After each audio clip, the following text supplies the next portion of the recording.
नमस्कार, आप देख रहे हैं न्यूज वन इंडिया। मैं हूं आपके साथ ऋतु तिवारी पोखरियाल। बुलेटिन की शुरुआत करेंगे बरेली से। खबर है जहां पर रुहेलखंड विश्वविद्यालय का 20वां दीक्षांत समारोह है, जिसमें राज्यपाल आनंदीबेन पटेल कार्यक्रम में मुख्य अतिथि होंगी। अटल सभागार में यह कार्यक्रम का आयोजन किया जाएगा। तो आज रुहेलखंड विश्वविद्यालय में ये दीक्षांत समारोह होने जा रहा है। 20वां दीक्षांत समारोह है, जिसमें राज्यपाल आनंदीबेन पटेल शामिल होंगी। मुख्य अतिथि के तौर पर इस कार्यक्रम में सम्मिलित होंगी। अटल सभागार में कार्यक्रम का आयोजन होगा। तो आज बरेली दौरे पर आनंदीबेन पटेल रहने वाली हैं। रुहेलखंड विश्वविद्यालय में दीक्षांत समारोह है।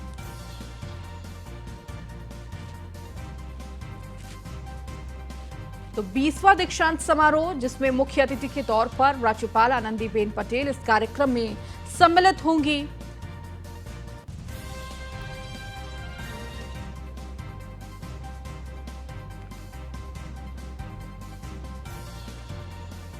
तो राज्यपाल आनंदीबेन पटेल आज बरेली के रुहेलखंड विश्वविद्यालय दौरे पर रहने वाली हैं, जहां पर दीक्षांत समारोह है। 20वां ये दीक्षांत समारोह है, जिसमें सम्मिलित होंगी।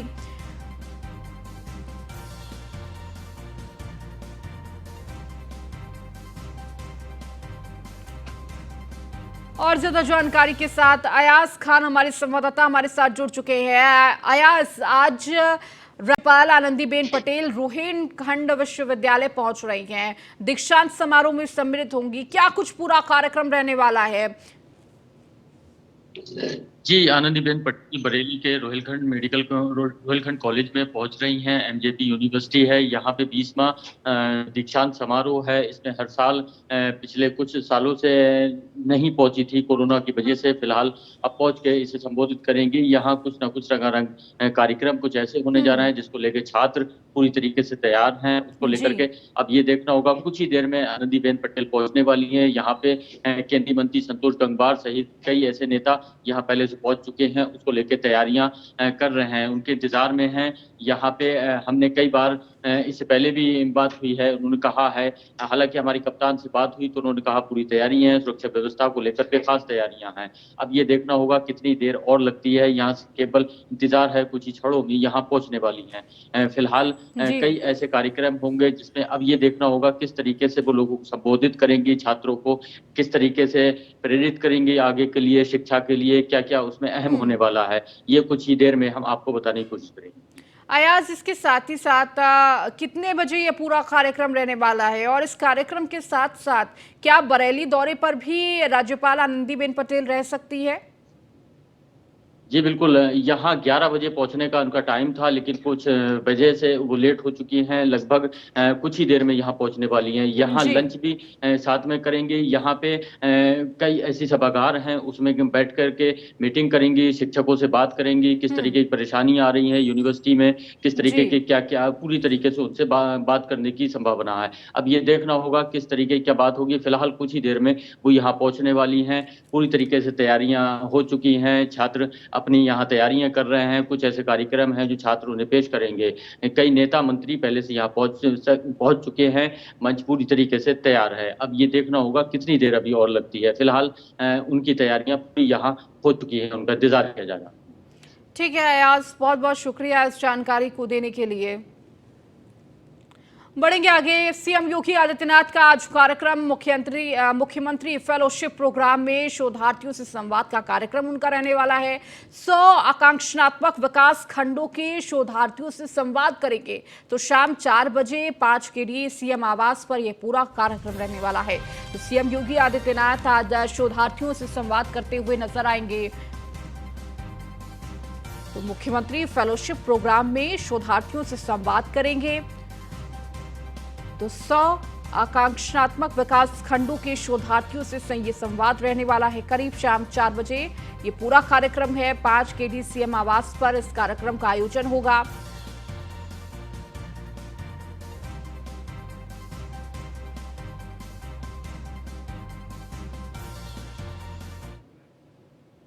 वहीं डिप्टी सीएम केशव प्रसाद मौर्य का आज दौरा रहने वाला है। प्रयागराज और वाराणसी दौरे पर जाएंगे केशव प्रसाद मौर्य। दोनों जिलों में कई कार्यक्रमों में शामिल होंगे। तो डिप्टी सीएम केशव प्रसाद मौर्य 2 जिलों के दौरे पर रहने वाले हैं। प्रयागराज और वाराणसी जाएंगे केशव प्रसाद मौर्य। दोनों जिलों में कई कार्यक्रमों में शामिल होंगे। इसके साथ ही अधिकारियों के साथ बैठक करते हुए नजर आएंगे और क्या कुछ विकास कार्य चल रहा है, किस तरह से तैयारियां चल रही हैं, इसका भी जायजा लेंगे। चूंकि प्रयागराज में माघ मेला भी लगने वाला है, इसे देखते हुए भी अधिकारियों के साथ संवाद कर सकते हैं। तैयारियां कहां तक पहुंची हैं, इसका जायजा ले सकते हैं।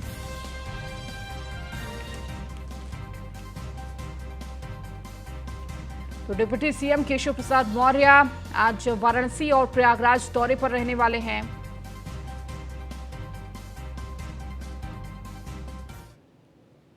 अब बात करेंगे रामपुर की, जहां पर रामपुर पुलिस अधीक्षक अशोक कुमार शुक्ला के निर्देशन में अभियान चलाया गया और इसी के तहत एक ऐसी हनी ट्रैप गैंग का पर्दाफाश किया गया जिसके द्वारा कई लोगों को अपना शिकार बनाया गया है। आपको बता दें कि सिविल लाइंस थाना क्षेत्र में स्थित सेंट पॉल स्कूल के निकट एक कॉलोनी में देह व्यापार का अवैध धंधा चल रहा था, जिसकी सूचना पाकर पुलिस टीम मौके पर पहुंच गई और दोनों युवतियों सहित कुल 5 अभियुक्तों को गिरफ्तार कर लिया गया है, जबकि उनके कई साथी भागने में कामयाब रहे। पुलिस ने आरोपी के पास से 11,000 रुपए से अधिक नकदी के अलावा 3 मोबाइल फोन भी बरामद किए हैं।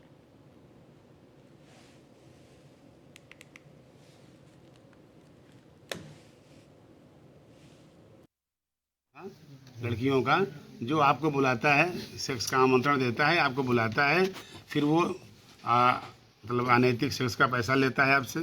उसके बाद फिर उसके गुंडे होते हैं 2-4-6, वो चले जाते हैं डंडा लेके, आपका वीडियो बना के आपकी पिटाई भी करते हैं, फिर आपसे ब्लैकमेल करते हैं, ये खाता नंबर पैसा ट्रांसफ़र करो, ये करो वो करो। ये चल रहा था। तो 2-3 लोग फंस गए, इसमें शिकायतें हुई। तो मैंने एक ड्राइव चलाया सीओ सिटी और सिविल लाइन्स के नेतृत्व में। एडिशनल साहब को मैंने कमान सौंपी इसकी। तो इन्होंने किराए पे घर ले रखा है, बहुत सिस्टमेटिक और मैकेनाइज तरीके से कर रहे हैं। किराए पे घर रखा है, एक मार्केटिंग करने वाला है, वो जो फंसाता है ग्राहकों को, फिर एक ले आता है, फिर वो आएगा। कोई भी फंस जाता है हनी ट्रैप में आजकल। मेरठ के मवाना में तहसील क्षेत्र में गांव सीना गांव का रहने वाला शिवम मावी का आईपीएल के बाद भारत टीम में सिलेक्शन हुआ है। परिवार में खुशी का माहौल बना हुआ है। वर्ष 2017 में आईपीएल के बाद कोलकाता नाइट राइडर्स टीम में 4 साल प्रदर्शन के बाद बड़ी कामयाबी हासिल हुई है। तो तेज गेंदबाज शिवम मावी को टीम इंडिया में खेलने का मौका मिला है।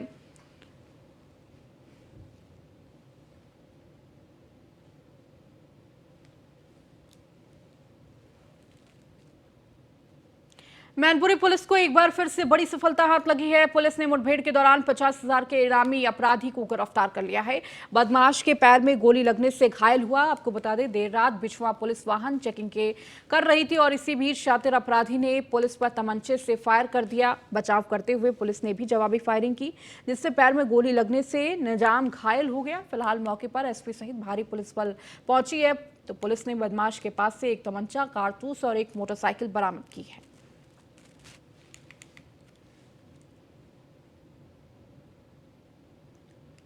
अमरोहा में लापता मासूम का शव नाली से बरामद हुआ है। घर से मासूम लापता हुआ था, जिसकी परिजन लगातार तलाश कर रहे थे। बताया जा रहा है कि 5 बहनों का अकेला भाई था। फिलहाल मासूम का शव मिलने के बाद से परिजनों में दुखों का पहाड़ टूट पड़ा है। मौके पर पहुंची पुलिस जांच पड़ताल में जुट गई है।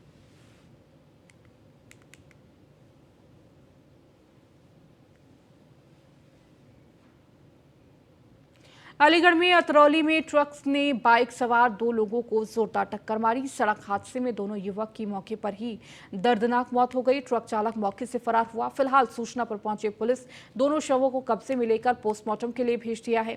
अतरौली थाना इलाके में औरैनी दलपतपुर का पूरी घटना बताई जा रही है।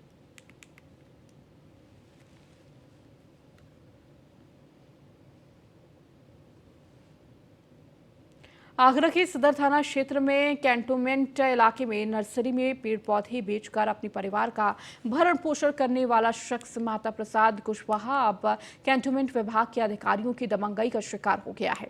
उसका आरोप है कि कैंटोनमेंट बोर्ड के अधिकारियों ने उसे नर्सरी के लिए जमीन आवंटन करवाने के नाम पर सिक्योरिटी जमा करवाई, लेकिन अब उसे जमीन से बेदखल किया जा रहा है। पीड़ित नर्सरी संचालक ने पत्र लिखकर कैंटोनमेंट बोर्ड के बड़े अधिकारियों से न्याय की गुहार लगाई है।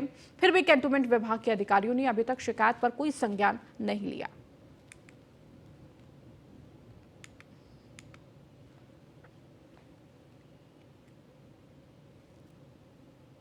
मैंने जगह ली थी कैंटोनमेंट बोर्ड से रेंट पर 25 बाई 60 जगह थी, उनमें लिखित में दी थी जगह। तो उस दौरान मैंने नर्सरी लगाई थी और उनसे 2,20,000 रुपये सिक्योरिटी के रूप में लिए थे। 2 लाख रुपये किसने लिए थे? अशोक शर्मा जी और शिवराम ने। तो किसके सामने दी थी आपने पैसे? नर्सरी पर दिया अपने भाई के सामने। तो बदले में कोई रसीद वगैरह दी गई हो? मुझे गुमराह किया, लॉकडाउन का समय था, उन लोगों ने मुझे ये बोला था कि रसीद हम आपको मैडम के सामने मैडम काट के दे देंगे। मुझे 4 महीने घुमाया था रसीद के लिए लॉकडाउन के पीरियड में। उसके दौरान मेरे नर्सरी जैसे ही मैडम का ट्रांसफ़र होता है, मैंने जगह ली थी कैंटोनमेंट बोर्ड से। तो नर्सरी संचालक ने से कैंटोनमेंट बोर्ड से अपील की है कि इस पूरे मामले को लेकर संज्ञान में लिया जाए।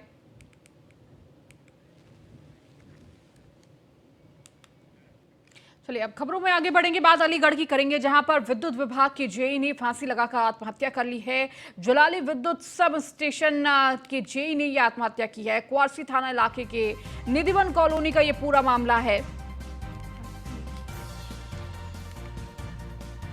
तो जुलाली विद्युत सब स्टेशन के जेई ने आत्महत्या की। क्वारसी थाना इलाके के निधिवन कॉलोनी का यह पूरा मामला है और यह आत्महत्या किस वजह से की, अभी पुलिस इस पूरे मामले की तलाश कर रही है। तो जुलाली विद्युत सब स्टेशन के जेई ने यह आत्महत्या की है, फांसी लगाकर आत्महत्या कर ली। और अब खबर मैनपुरी से, जहां कार में आग लगने से मचा हड़कंप। पेट्रोल पंप के पास चलती कार में आग लग गई। ड्राइवर ने खिड़की से कूदकर अपनी जान बचाई। आग लगने से काफी देर तक जाम लगा रहा, तो वहीं फायर ब्रिगेड की टीम ने आग पर काबू पाया। कुरावली थाना क्षेत्र के जीटी रोड का ये पूरी घटना है। तो किस तरह धू धू कर ये गाड़ी जल गई। पेट्रोल पंप के पास इस गाड़ी में आग लग गई। ये तस्वीरें भी आपको दिखा रहे हैं किस तरह से ये गाड़ी आग में जलकर खाक हो गई है। हालांकि गनीमत ये रही कि चालक ने खिड़की से कूदकर अपनी जान बचाई। तो काफ़ी देर तक ये कार जलती रही। वहीं फायर ब्रिगेड की टीम ने पहुंचकर कड़ी मशक्कत के बाद इस आग पर काबू पाया।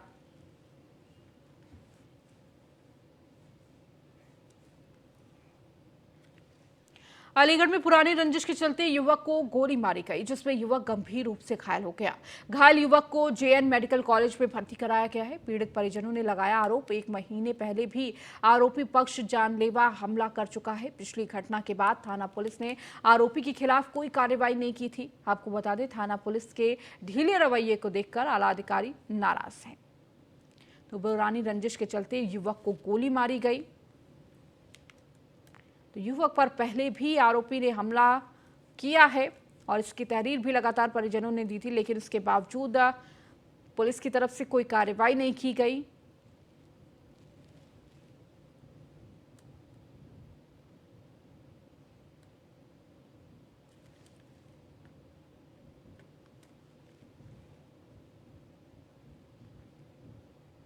और अब बात हापुड़ की करेंगे, जहां पुलिस को बड़ी सफलता हाथ लगी है। पुलिस ने अंतर्राज्यीय चोर गिरोह के 4 सदस्यों को गिरफ्तार किया है।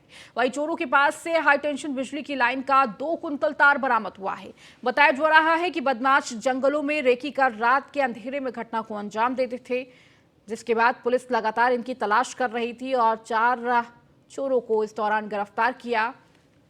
तो हाई टेंशन बिजली की लाइन 2 कुंतल बरामद हुई है।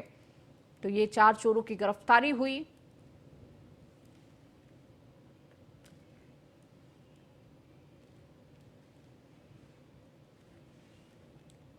अलीगढ़ में अज्ञात चोरों ने शादी के बंद घर में लाखों की चोरी को अंजाम दिया है। आपको बता दें, चोरी की घटना सीसीटीवी कैमरे में कैद हो गई है।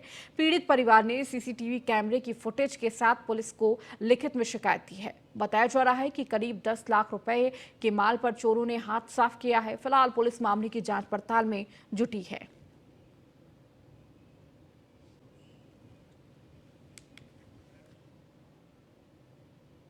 बिजनौर में पशुओं का सर्वे शुरू हो गया है। छुट्टा पशुओं को लेकर डीएम एसपी ने गांव में चौपाल लगाई है। डीएम ने ग्राम प्रधानों और ग्रामीणों को गाय की विशेषता बताते हुए ग्रामीणों से पशुओं को बेसहारा सड़कों पर न घूमने के निर्देश दिए हैं।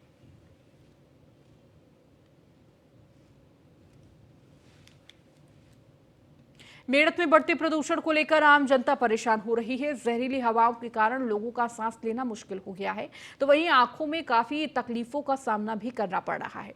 आपको बता दें कि बढ़ते प्रदूषण के बीच कुछ लोग कोयला चलाकर खुले में पन्नी जलाकर पॉल्यूशन को और अधिक बढ़ा रहे हैं, जिसके बाद प्रदूषण विभाग के अधिकारी कोई एक्शन नहीं ले रहे हैं।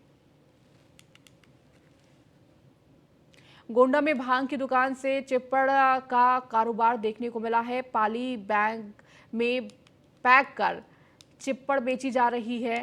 पॉली बैग का चिप्पड़ का रेट तकरीबन 60 से 500 रुपए के बीच बताया जा रहा है। आपको बता दें कि भांग की आड़ में गांजे का व्यापार किया जा रहा है। फिलहाल वहीं स्थानीय लोगों का कहना है कि पुलिस को सब कुछ पता होने के बाद भी कोई कार्रवाई नहीं की जा रही है।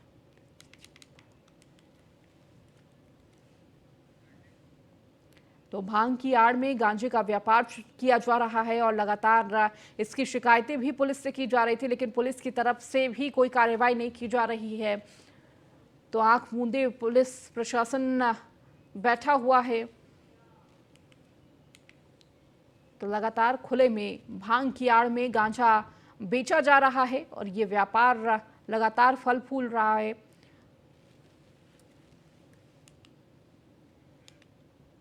बरेली में सिलेंडर में आग लगने से धमाका हुआ है। धमाके के कारण घर की छत टूट गई, वहीं लाखों का नुकसान हुआ है। साथ ही पूरे मकान में दरारें आ गई हैं।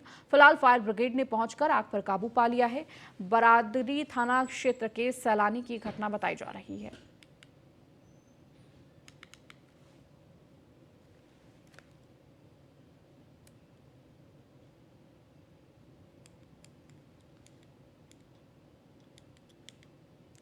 अमरोहा के हसनपुर तहसील क्षेत्र के सोहरका गांव में किसानों ने आवारा पशुओं को बारात घर में बंद किया है। किसानों ने कहा कि आवारा पशु फसलों को काफी नुकसान पहुंचा रहा है। कई बार शिकायत की गई पर अभी तक कोई सुनवाई नहीं हुई है। तो वहीं ग्रामीणों ने प्रशासन से आवारा पशुओं को गौशाला भेजने की मांग की है।